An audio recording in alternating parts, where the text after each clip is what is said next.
항상 소우주라는 걸 만들어요. 소우주. 소우주라는 게 뭐냐면은 혀끝을 위천장, 이 혀끝을 이렇게 잇몸 있고 이빨 있잖아요. 여기가 이제 앞이고 뒤면은 여기 끝에 여기다가 살짝 얹는 거야. 살짝. 그리고 입을 다물고 코로 들이마시고 코로 내뱉고 이렇게. 자, 그 다음에 손을 이 단전, 하단전에 다 대고 들이마실 때 천천히 들이마셨다가 내뱉으시고 다시 천천히 내뱉으시고 그 다음에 천천히 들이마셨다가 내뱉으시고 이렇게 이제 하는 거예요. 그래서 길게 들이마셨다가 길게 들이마십니다. 그 다음에 중간에 멈춥니다. 중간에 멈춰봐. 자연스럽게. 이 멈춤의 과정이 뭐다? 죽음이에요, 죽음. 죽음을 생각을 해. 우리가 숨을 안 쉬면 죽는다고 생각하기 때문에 그렇게 하는 거예요. 이게 명상은 이 중간에 멈춤이 중요해요, 멈춤. 이 죽음이라는 것은 아까 뭐라 그랬어요? 이거는 아까 개체에, 그러니까 계속 생각을 일으킨다 그랬잖아요. 에고가. 그래서 이게 번뇌가 된다 그랬잖아요, 이게. 이걸 없애버려야 돼. 생각을 멸하는 거예요. 이게 죽음. 이게 죽음에 들어가는 걸 뭐라 그래요? 무념무상이라 그래. 그러면은 이 아랫배로 쭉 들어가서 하는 거예요. 그러면은 어떻게 돼요? 우리가 에너지를 보통은 소비하고 살죠. 그럼 지금은 뼈끝을 대고 있으면 어떻게 돼요? 생성시키면서 살고 있어. 응? 이렇게 일단은 해요. 그래서 멈춤 동작까지. 그 다음에 코로 들이마실 때, 내쉴 때, 들이마실 때 항문을 조여요. 항문을 풀어요.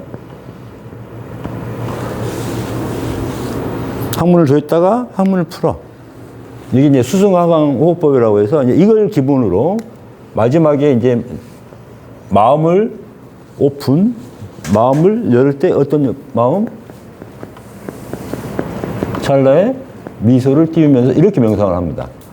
그러면 에너지가 극대화되고 주파수가 쑥 들어가요. 무슨 말 알겠죠? 이렇게 되면은 그냥 잠도 깊게 자고 잠도 그냥 깊게 자. 응? 이렇게. 항상 이렇게 생각을 하시고 들어갑시다.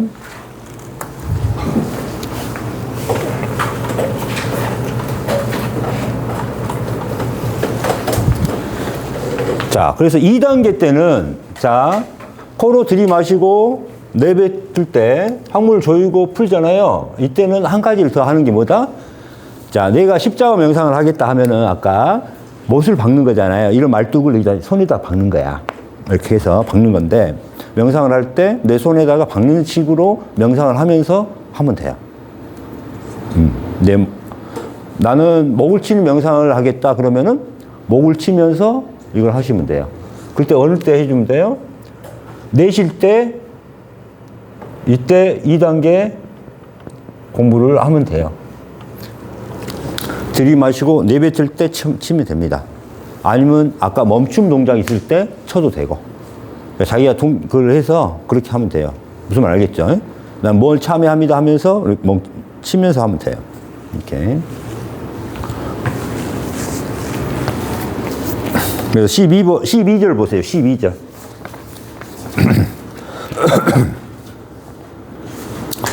12절.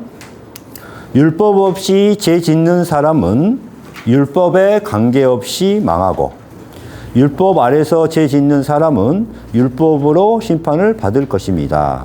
이 12절은 일단은 뭐예요? 죄예요, 죄. 죄가 있으면은 무조건 뭐가 된다? 심판을 받는다는 거예요. 망하고 심판을 받는다. 그래서 옛날에는 이제 유대인은 뭐가 있었어요? 유대인은 하나님이라는 존재를 믿고 있었고 율법이라는 것을 가지고 있었죠. 그래서 이 하나님을 알고 있다는 것은 뭐냐면 진리와 생명을 알고 있다는 거거든. 그 다음에 율법을 알고 있다는 것은 뭐냐면은 이게 최소한의 사회가 돌아갈 수 있는 구조를 한 거예요. 그래서 율법이 필요한 이유는 뭐냐면은 결과주의거든요, 이게 율법은. 내가 죄를 지었냐, 안 지었냐. 뭐뭇은 하지 마라, 뭐뭇은 해라. 이거거든, 율법은. 뭐뭇을 지키고, 뭐뭇은 하지 마라. 이거야, 금지야.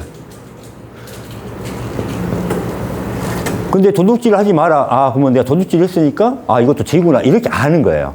그러니까 이게 죄구나를 아는 거예요. 이게 죄인지 아닌지를 아는 거예요, 이게. 그러면 죄인지 알았으면은 뭘 해야 돼요, 원래는? 회개를 해야 되는 거예요, 회개. 회개를 해야 되는데, 회개하는 것은 각자가 몫이다, 이 말이야. 이게 죄인지 아닌지 구별만 해주는 게 뭐였다? 율법이라는 거예요, 율법. 그죠? 그 율법을 따르는 자는 그것만 지키면 돼. 근데 회개는 다른 문제야. 무슨 말 알겠죠? 그래서 회개는 누구 몫이다? 개인 몫이에요, 개인 몫. 그래서 이걸 보시면 돼요. 율법은 이것은 지켜라, 이것은 하지 마라 라고 벌 맞는 것입니다. 그래서 율법이 있으면 최소한의 사이가 굴러가는데 문제가 없습니다. 율법에서 죄로 구별되고 확정합니다. 그러나 율법이 없는 것은 죄가 아닙니까? 죄죠. 아까 판단하고 시비 분별하고 무형적인 것은 율법으로 낼 수도 있어요, 없어요? 없는 경우가 많죠. 그래서 율법은 최소한 회개하기 위해 필요합니다. 그러나 회개를 하는 이에게는 율법에서 벗어나서 계속 자기 죄를 찾게 되는 양심이라는 게 있습니다. 무슨 말 알겠죠? 그래서 율법에 있는 것과 율법이 없는 것은 상관이 없습니다. 그래서 오직 내 마음에서 어떤 마음으로 생각하고 말하고 행동하는 세 가지 형태로 나누어집니다. 어떤 마음은 무엇입니까? 아까 뭐예요? 개체를 따르는 거, 개체 마음. 이거는 다 죄라고 그랬잖아요. 욕망, 내 욕망대로, 내 욕심대로 하는 경우, 이것은 다 업이죠.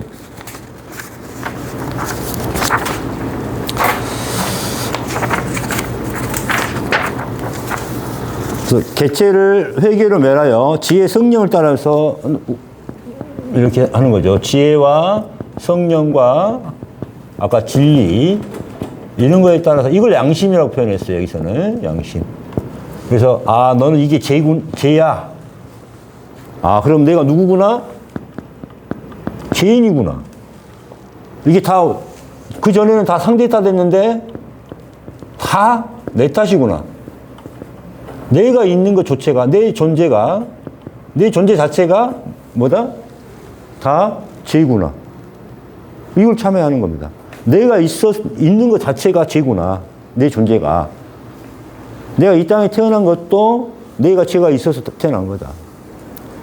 내 존재 자체도 회개를 하는 겁니다. 이게 존재 자체를 회개하는 거 뭐예요? 내 존재를 여기서 회개하는 거잖아요. 그래서 이때 어때요? 3단계 때 공부할 때는 마지막 태아까지 가서 공부하는 거예요. 태아를 폭발을 시켜. 내가 이 생애의 시작을 태아로 봤으면 태아까지도 딱 폭발시켜. 태아까지가 그거 하잖아. 그래서 뭐까지? 그 다음에 이제 들어가는 건 뭐예요? 전생 참여를 또 하는 거예요. 태아까지 폭발하니까 그 다음에 이제 전생의 업장들이 또 이제 나오는 거예요. 그럼 그걸 또 참여를 하는 거예요. 그래서 과거의 참여가 이루어지는 거예요. 그렇죠? 그래서 현재의 참여가 됐고, 현재를 없앴고, 과거를 없앴고, 그러면 미래는 어떻게 없어요? 여기 나왔잖아. 감사와 축원하는 거죠. 감사, 축원. 우리가 평상시 감사, 축원에서 뭘 했어요? 사물의 행실. 네, 그렇죠. 복덕을 쌓았단 말이에요. 복덕, 공덕. 이게 미래 참여거든.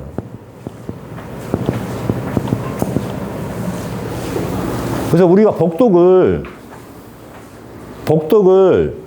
다 쌓을 수가 있어. 근데 어떤 마음으로 쌓아야 돼? 아까 상대를 섬기고 사랑하고 이런 마음으로. 무슨 말 알겠죠? 이렇게 감사 축원하는 것 자체가 그겁니다.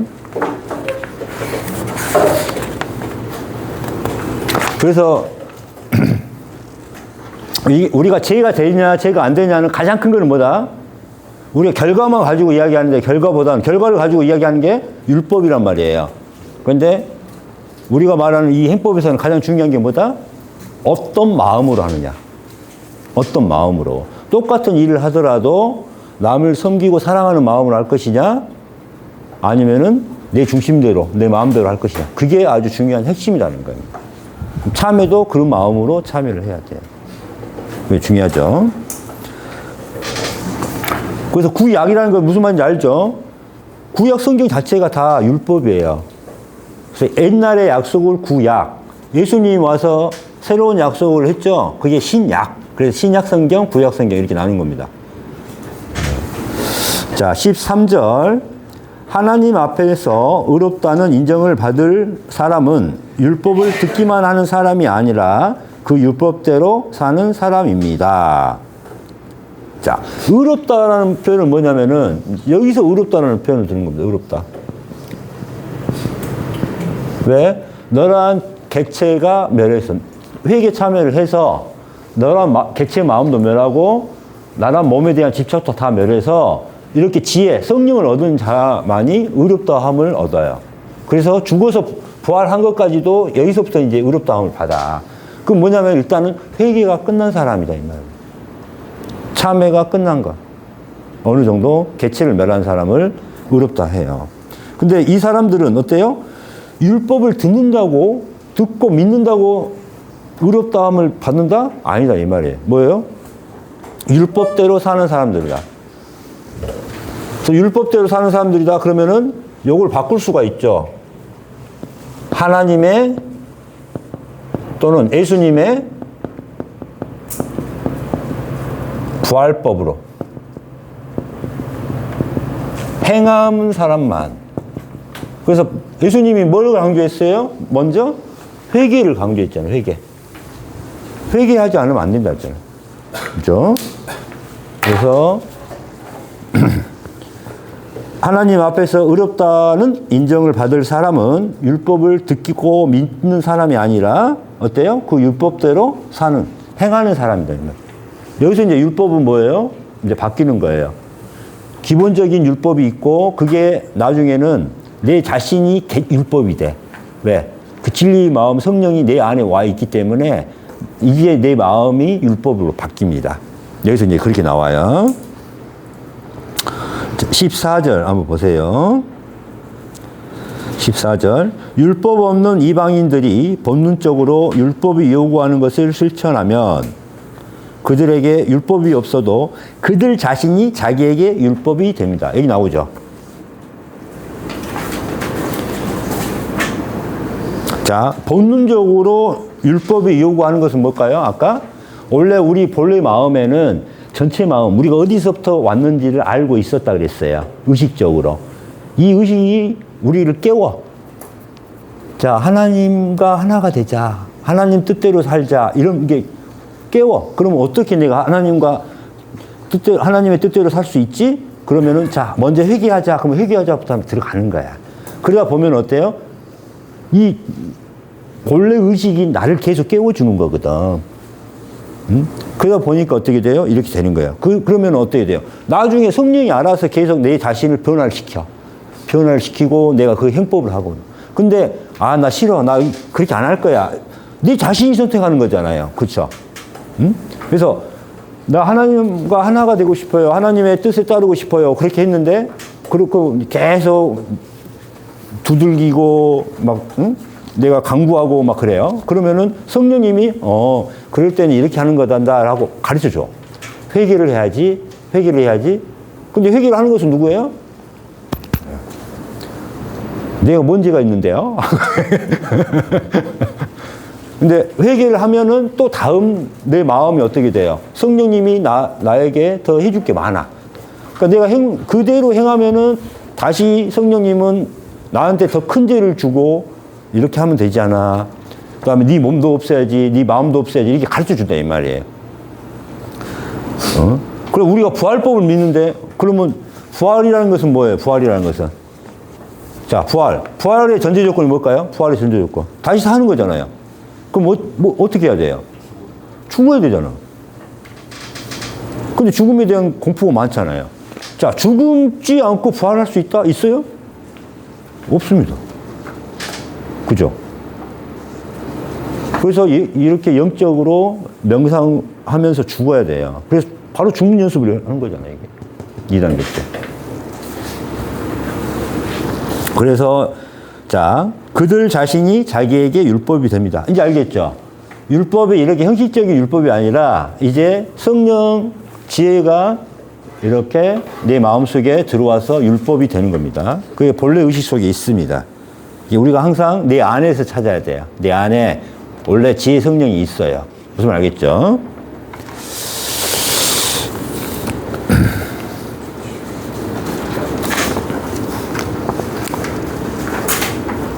자, 15절.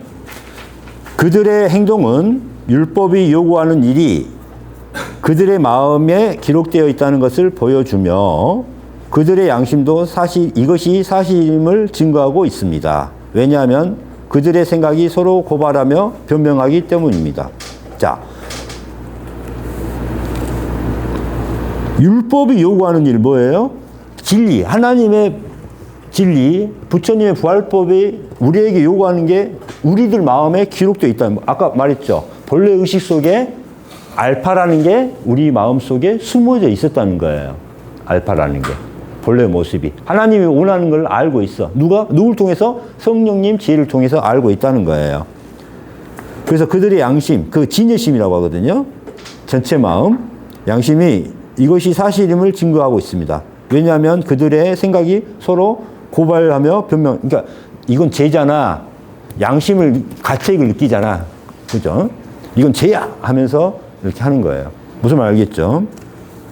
그래서 우리 의식 속에 이 하늘의 마음을 가지고 있습니다. 자, 여기까지 끊어주시고.